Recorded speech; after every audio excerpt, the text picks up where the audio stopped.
Let's head back to the voicemail of Truth and Reason.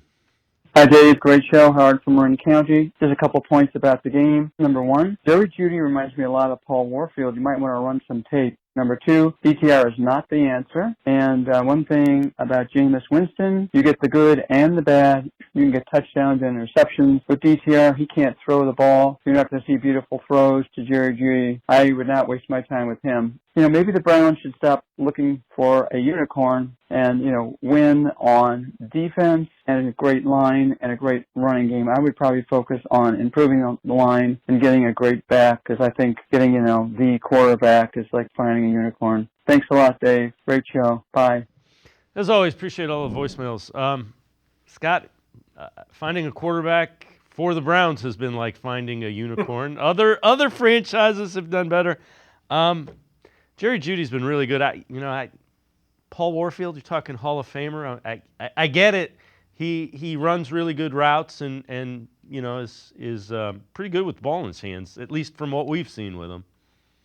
Yeah, I think the body type might work there too, from a comparison standpoint. He's not the biggest guy. He looks skinny, up close.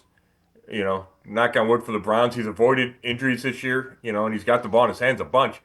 So, yeah, he's been a pleasant surprise. Dave, I didn't think he was a number one, and now he looks like he's got number one numbers. There's no doubt about that. And if the Browns believe he can be the number one, or is the number one, then it changes your priorities in the offseason. You can do things differently. So that's a huge development, I think, for this organization, this roster. I agreed with pretty much everything the caller said, except you can't just punt on the quarterback. You got to try to find that unicorn. Now, you don't have to put it all on the unicorn's shoulders, right? You can go to a running game and build around a good defense, but you always have to be in pursuit of that quarterback. Doesn't mean you take him in the top 5. Doesn't mean you have to pay him $1 billion out of the gate. But you need that guy. Yeah, you have to find a quarterback without question. And I'm not saying if you have the 6th or 7th pick or even the 3rd pick, if you don't like any of the quarterbacks, don't draft a quarter. If you aren't certain that this is the guy, don't waste a high pick on a quarterback. The other thing I'd say is go find somebody that hire somebody to evaluate quarterbacks, because everybody else seems to be able to find one. We haven't been able to find one. Yeah, well, it's interesting, David. I got 2 points. I think it's a fascinating discussion. Like, say the Browns are, I'm just throwing it out there, number 5, and say Cam Ward is there at 5, but they don't love Cam Ward. I think that's an interesting discussion, whether or not you still take a shot at him. Because you only get in the top 10 so often, and you need a quarterback, and you got one on a rookie contract, which is huge for the situation the Browns are in. Or do you take a left tackle you love and figure out the quarterback situation a different way? I think that's a really interesting discussion. And the second part of that, which I lost my train of thought, what was the second part of that, Dave?